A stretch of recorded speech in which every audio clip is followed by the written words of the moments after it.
ladies and gentlemen, Undersecretary Claire Castro, the Palace Press Officer.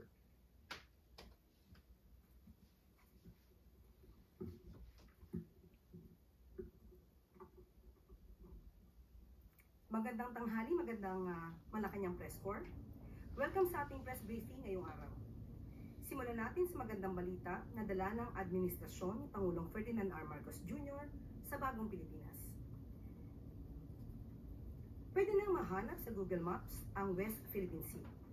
Ayon sa National Maritime Council, ang inisyatibong ito ay refleksyon ng pagtanggap ng mas nakakarami na ang WPS ay bahagi ng soberenya at jurisdiksyon ng Pilipinas.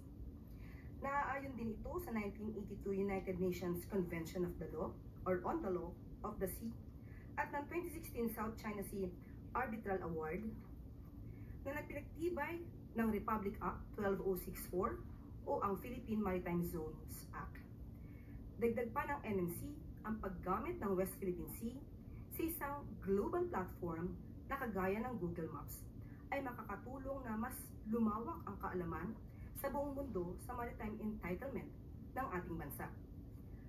Muli ring iginiit ng NMC ang kanilang commitment na protektahan ang maritime rights ng Pilipinas batay sa international at domestic law. Hinihikayat din nila ang patuloy na pagkakaisa sa pagsulong ng interes ng Pilipinas, particular sa West Philippine Sea. Panoorin po natin ito.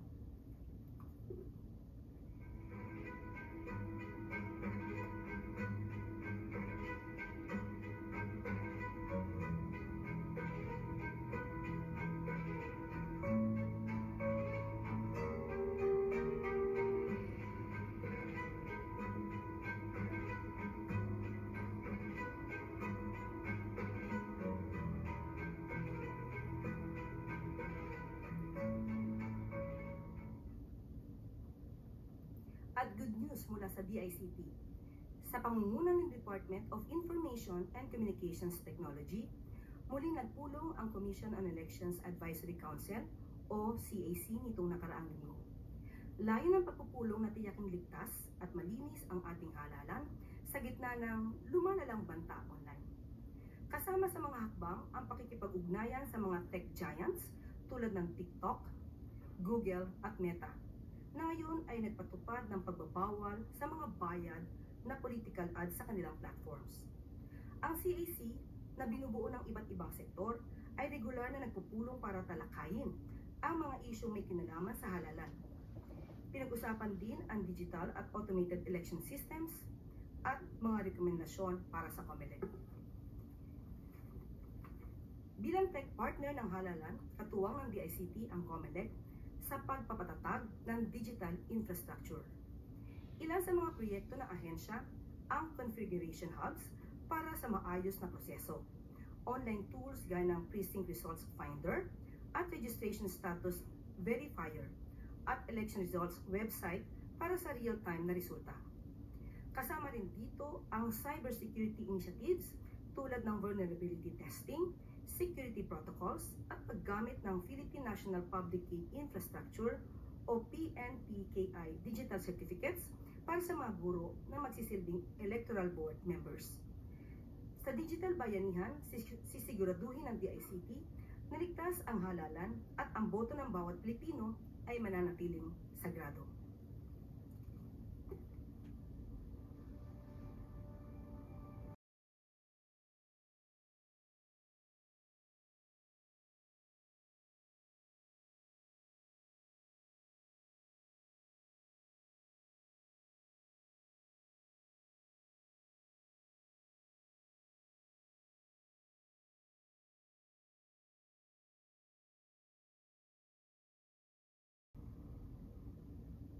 At sa ating huling good news, dahil sa direktiba ng ating Pangulo at mabilis na aksyon ng PNP Anti-Kidnapping Group, naaresto na ang 3 suspect sa pagdakip at pagpatay sa Filipino-Chinese businessman na si Anson Ke at sa kanyang driver na si Armani Pabilio. Isa sa mga suspect ay isang Chinese national na ayon sa PNP ay sangkot umano sa mga pagdukot ng may mga utang sa Pogo. Sinamahan o sinampahan ng kasong kidnap for ransom with homicide ang mga suspect.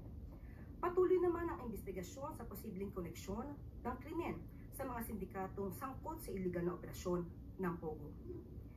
Nagpasalamat naman ang pamilya ni Ke kay Pangulong Marcos Jr. at sa PNP sa pagtutok at sa paglutas ng kaso.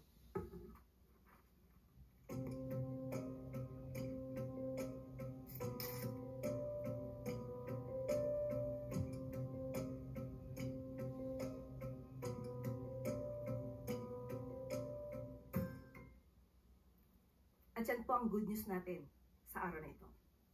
Maaari na po tayong tumanggap ng inyong mga katanungan. Questions related to the good news first. Alvin Baltazar, Radio Pilipinas.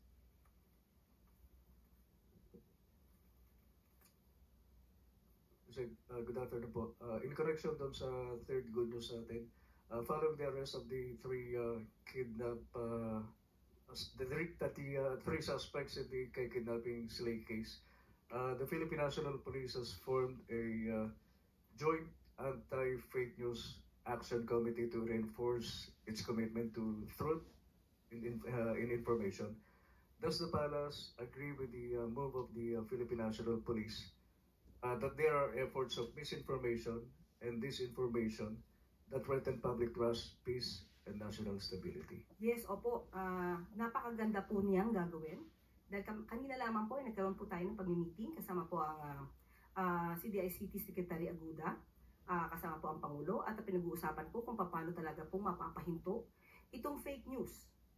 Kamakailan lamang po ay nalaman din natin itong good news natin na nahuli na nga po ng PNP Anti-Kidnapping Group ang tatlong suspect dito sa nasangkot sa kaso na ni Mr. Ke. Pero meron pa rin mga fake news peddlers na nagsasabi na ang mga nahuli daw ay mga fall guys lamang. Ito ay hindi maganda na mula sa mga fake news peddlers o sa ibang mga tao nagsasabi na ang ibinabalita mismo ng gobyerno at ng mainstream media ay fake. Kaya lahat po tayo, hindi lamang po ang pamahalaan, hindi lamang ang administrasyon, pati po kayo lahat sa mainstream media at mga responsible social media content creator. Magtulong-tulong po tayo na supuin ang fake news na ito. Dahil sabi nga natin, kapag ang fake news ay lumaganap, mismo sarili nating pagdidesisyon ay maaari na tayong magkamali dahil ito ay impluwensya lamang ng fake news. Ace Romero, Philippine Star. Yusek, in relation to the sectoral meeting that you had, I believe, hours ago or within the last, ngayong araw po yung DICT meeting. Meron pa po ongoing. Lumabas lamang po ako. Okay. Pero meron na po bang mga direktibang nilabas ang Pangulo patungkol dun sa sinasabi ninyong maglaban sa disinformation? Meron po. Pero hanggat hindi pa po natin ito nadidetalye or nakukumpleto, hayaan niyo po munang hindi ko muna to sabihin. At kapag po nakumpleto na po ang mga detalye at kaya na po itong i-implement, ibibigay po namin sa inyo ang mga detalye. Pero bago po kayo umalis para sa briefing na ito, ano na po yung mga pwede nyong ibahagi? Ay, yung mga points lang na raise? Basta ang direktiba po ng Pangulo, sawatain, pigilan ng fake news.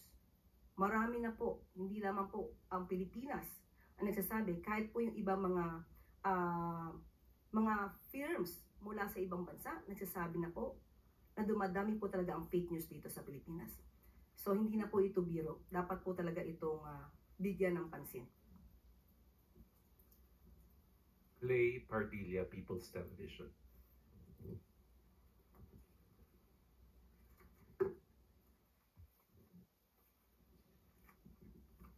Good morning po, Yusek Claire. Connected po ito sa question. Ito naman po ay sa fake accounts. Kong Dong Gonzalez and JJ Suarez expressed alarm over a report by Reuters that 1/3 of social media accounts discussing Duterte's ICC case were fake. The report claimed ghost accounts and paid influencers were part of an organized effort to defend Duterte and shape public opinion before the elections. Where does the Palace stand on this report, and when will users start seeing the results of government's efforts against the search of fake accounts? Katulad ng aking nasabi, we just had a meeting, sectoral meeting a while ago, and there's still ongoing meeting with the President. So, kung ano man po yung detalye po, ang masasabi ko lamang po, madiin po ang direktiba ng ating Pangulo na sawatain, pigilan ang fake news. Hindi po ito nakakaganda sa gobyerno, hindi po ito nakakaganda sa ekonomiya, at hindi rin po ito nakakaganda sa taong bayan. Sam Medinilla, Business Mirror.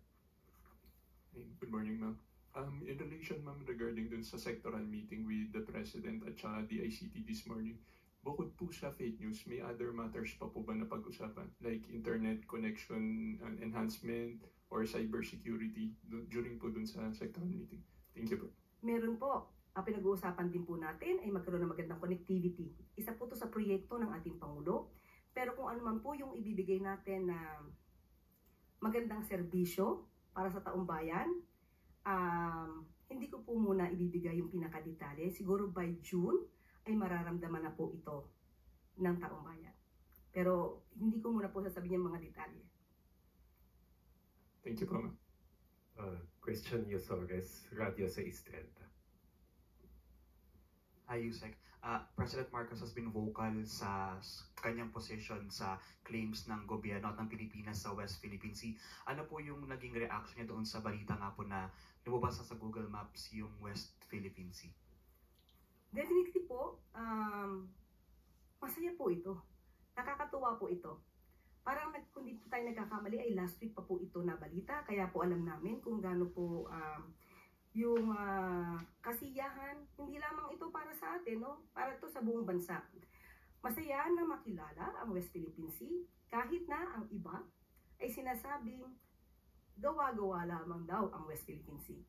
Muli, dahil nagkaroon ng pagkilala sa isang platform katulad po ng Google Maps, ito po ay isang ipinagpupunyagi po natin dahil isa to ay sa pagkilala ng West Philippine Sea ay sa atin.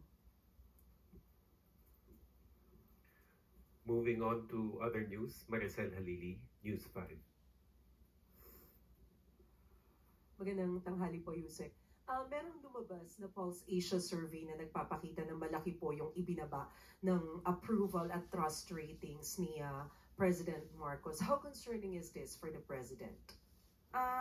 Nalaman po natin na ang respondents dito ay 2,400. So, sa 2,400, hindi naman po ito nagre-reflect ng sentimiento ng kabuuang more than 100 million people or Filipinos in the country. But dahil nga nakita at nabanggit natin itong mga fake news, sumasalamin din po ito sa impluensya ng mga fake news na nagkakalat. Katulad ng sinabi, meron ng findings na nabanggit ang Reuters at ito ay galing sa isang Israel-based data intelligence firm or disinformation security firm. And I quote, "The level of coordinated disinformation seen in the Philippines was far above the typical 7% to 10% range of online conversations globally about highly sensitive or polarizing issues." End quote. So, kung ang mga tao man na ito ay nagbigay ng kanilang mga opinyon, maharahil ay bunga ito ng mga fake news. At kung ito man ay totoong nagkaroon ng pagsagot, hindi naman ito pabayaan ng gobyerno dahil dapat natin malaman ang mga respondents, saan ang mga respondents, ang mga respondents ba ito ay nakakatanggap ng totoong news o naiimpluwensyahan ng fake news. So ang mga respondents ba na ito ay hindi nakakarating ang tulong ng gobyerno? So dapat din po nating malaman ito sa parte ng administrasyon. At kung ano man po ang nagiging desisyon ng Pangulo at ng administrasyon, at ito'y magre-reflect sa isang survey na naisin pa rin po at ipapatupad pa rin po ng Pangulo kung ano ang nasa batas, kung ano ang tama, at hindi kung ano po ang sasabihin sa isang survey. Pero ma'am, considering that the survey was conducted from March 23 to 29, or just a few days after the arrest of the former president, sa tingin po ba ng Malacanang gaano kalaking factor yung politika sa naging resulta ng survey, especially yung nangyari kay former president? Okay, lumalabas nga po dito na bumaba di umano ang rating, no, approval rating ng Pangulo. Pero sabi nga po natin, ito ay titignan pa rin po ng administrasyon. Hindi naman po natin, hindi papansinin kung ano ang mga sinasabi ng survey. Pero muli, 2,400 ay hindi po ito kabuuan na sentimiento ng buong Pilipinas. Magtatrabaho pa rin po ang Pangulo, katulad ng aking sinabi, kung ano ang tama, kung ano ang sa batas. Hindi dahil ito ang idinidikta ng tao na hindi naman naaayon sa batas. Last point.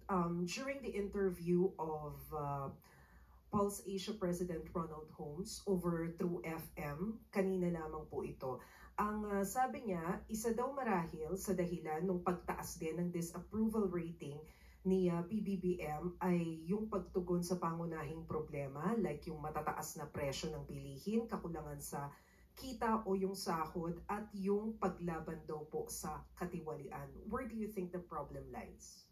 Una, tignan natin.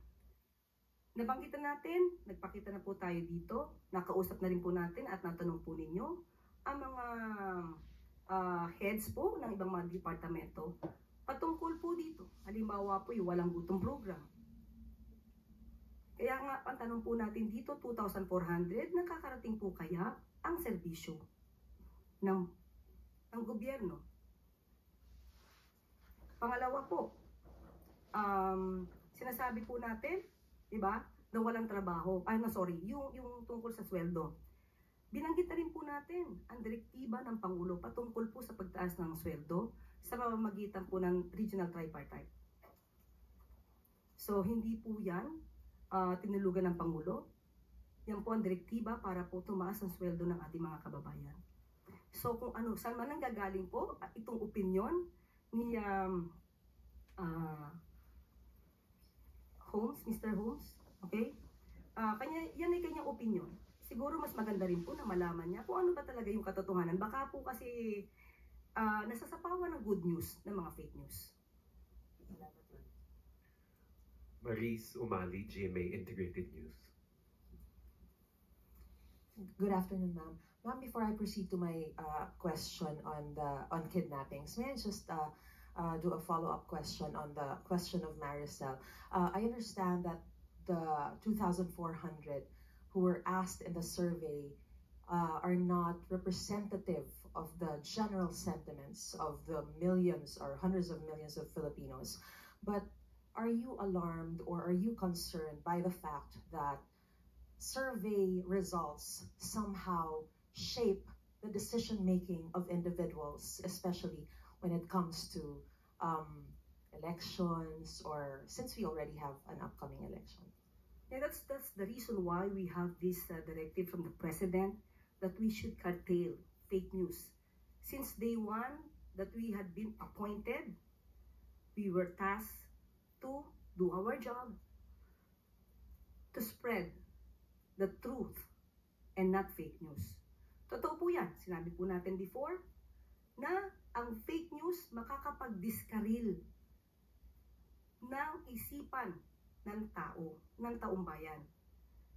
Kaya nga po gumagawa ngayon ng aksyon, nagkakaroon po ng pagpupulong ang Presidente, ang Pangulo, sa mga heads of the agencies, especially DICT, para po matugunan na po at mabawasan na po itong mga fake news na nagkakalat, lalong-lalo na po ngayon, campaign season.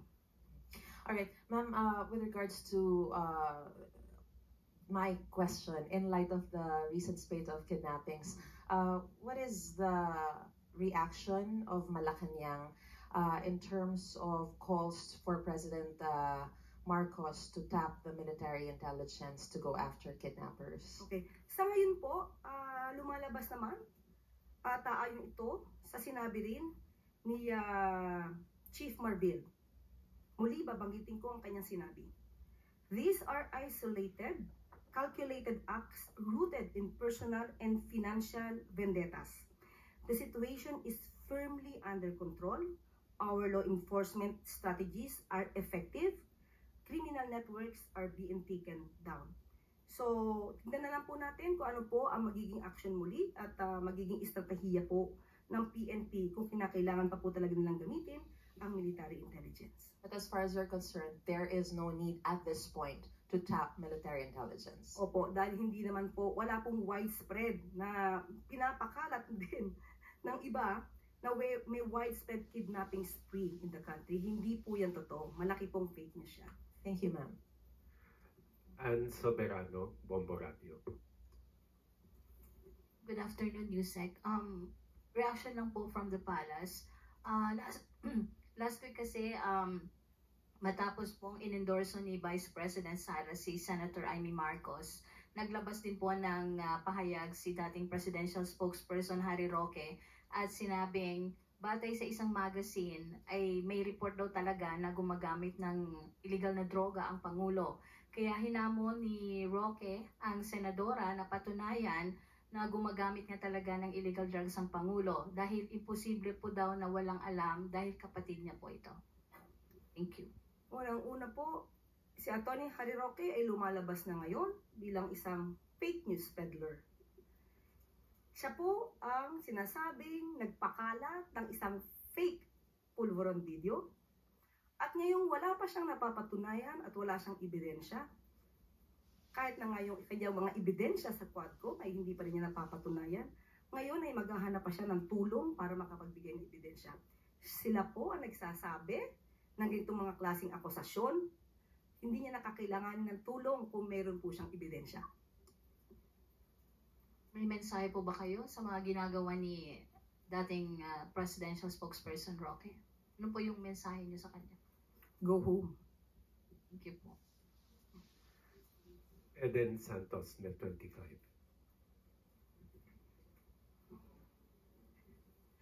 Yusek, good morning po. Wala po bang plano ang Marcos administration na humingi po ng tulong sa Interpol para maaresto sina Attorney Harry Roque at Maharlika na sinasabi niyo pong sila yung nagpapakalat ng fake news regarding dun sa Polvoron video para po, since meron naman po tayong maigting na cooperation sa Interpol para naman po, sabi niyo nga, makabalik din sila dito para harapin yung kaso na isinampa po sa kanila inciting to sedition, if I'm not mistaken. Wala po tayong sinasabi na nagpakalat po ng fake pulveron video ay si Atty. Harry Roque. Siya po mismo ang nagsabi nito sa isang maisog rally sa Vancouver. At hindi rin po tayo ang nagsabi nito, kundi yung isang vlogger na si Pebbles Cunanan. Pero ito na may base sa kanyang mga sinabi sa kanyang talumpati sa maisog rally. Sa ngayon po, nakipag-usap po tayo sa DOJ at wala pa pong nasasabing naisampang kaso sa korte. So wala pa po itong lumalabas na warrant of arrest issued by the court. So hindi pa po natin kakailanganin kung ano man po ang hihinging tulong mula sa Interpol. At hahayaan po muna natin ang DOJ sa kanila magiging action patungkol po dito. But as of the moment po, wala pa pong anumang update patungkol dyan. Bakit po wala pang naisasampang kaso? Well, in fact, ang NBI po ay nagsabi na yung mga fake news peddlers na nasa bansa at nasa ibang bansa ay kanilang aarestuhin. Medyo nagkakaroon po ba ng delay sa pag-file ng kaso laban sa kanila or hindi pa rin po ganon ka-bigat or kaano yung ebidensya para sila po ay masampa ng kaso? Ang bigat po ng ebidensya ay makikita nyo naman po sa kanilang mga sinasabi. Ito po ang kaibahan siguro ng ating administrasyon sa kasalukuyang administrasyon. Binibigyan po natin ang bawat suspect or respondents ng due process. Kailangan po nilang ma-enjoy, kailangan din po nilang ma-enjoy this right to due process. Hindi po ito basta-basta maghuhusga. Kailangan po itong dinggin, bigyan po sila ng karapatan na sumagot, mag-file ng kanilang counter affidavits. Doon na lang po sa last question po yung pagpapatawag po ng meeting ni Pangulong Marcos sa iba't ibang head of agencies na para pag-usapan yung fake news at tila ito po ba ay nagbigay ng pagkabahala sa Pangulo yung pagsadsad po ng kanyang ratings kaya po nagkaroon ng ganitong pagpupulong? Hindi po nabahala ang Pangulo sa anumang rating sa survey. Sabi natin kanina, ang Pangulo, kahit anuman ang rating, mataas, mababa, magpapatuloy siya sa kanyang trabaho. Hindi po siya mapapahinto ng anumang survey.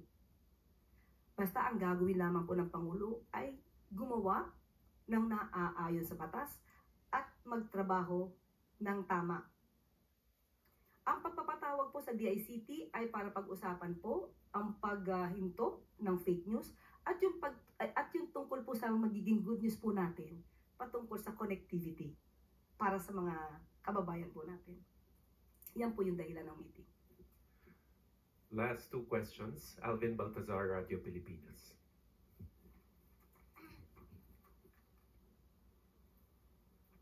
Yusek, any update po doon sa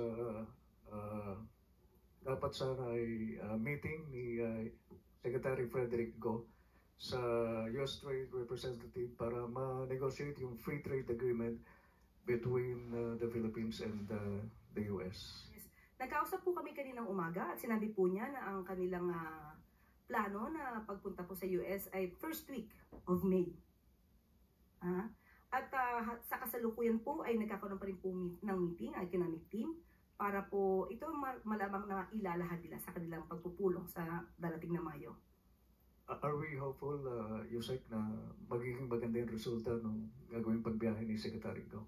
We should always be hopeful. Dahil ang mundo natin at ang bansa natin ay hindi kulay itim. Salamat po, Yusek. Finally, Sam Medinilla, Business Mayor.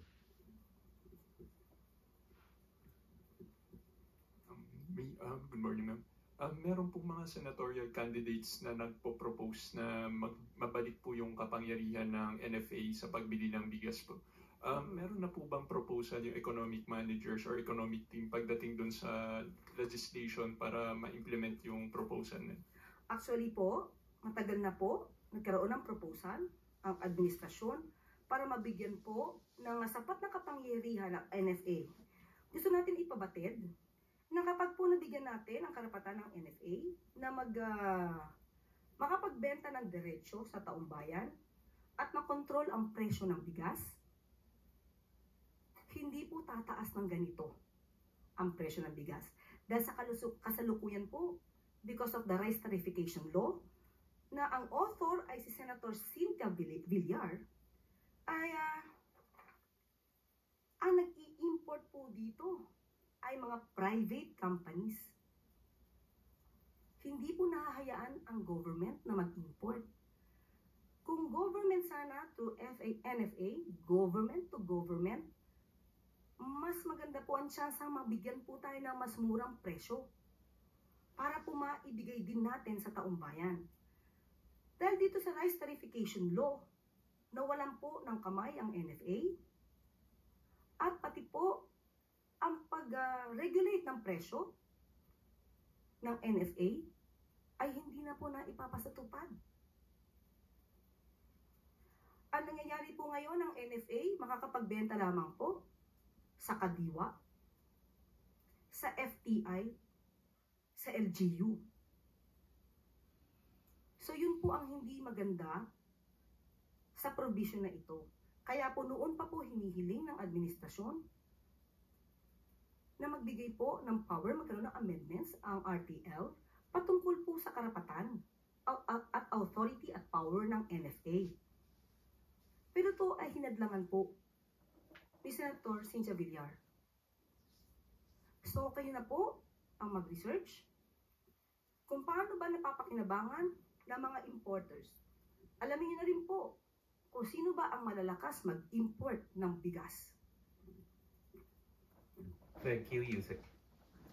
Follow-up question lang po. May mga lawmakers na po kayang nakipag-coordinate sa Malacanang para i-push yung legislation at kailan po kaya balak ng Palas na i-push yung legislation? Sa 19 Congress or sa next Congress? Malamang sa next Congress na po kasi magkakaroon muli. Dahil nga po ito ay nahadlangan ni Senator Cynthia Villar. Magkakaroon muli propose amendments para po magkaroon muli ng authority, power, and NFA. Ito naman po ay para sa taong bayan, para po ma-regulate natin ang presyo ng bigas. Kung may problema man po sa sinasabing NFA sa mga nagpapalakad, hindi po ba dapat ang tanggalin ay yung mga NFA na pinagdududahan, ang kredibilidad at integrity, hindi ang power ng NFA? Thank you. Thank you, Yusek Claire. At dyan po nagtatapos ang ating press briefing sa ngayon. Magandang tanghali para sa Bagong Pilipinas.